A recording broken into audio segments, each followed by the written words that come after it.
Huzur, this sort of jinn, what you have experienced, and Hazrat Mirza Bashir Ahmad Sahib, this sort of jinn and the jinn about what non-Ahmadis speak, to talk very loudly about that different superstitions they have. How can I differentiate between this sort of jinn and non-Ahmadis jinn? This jinn is real, which I have told you. Actually it happened. But their jinn is used for different purposes.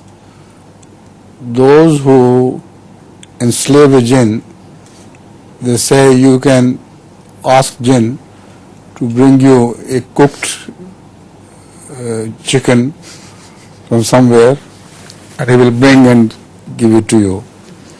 He will steal somebody else's chicken.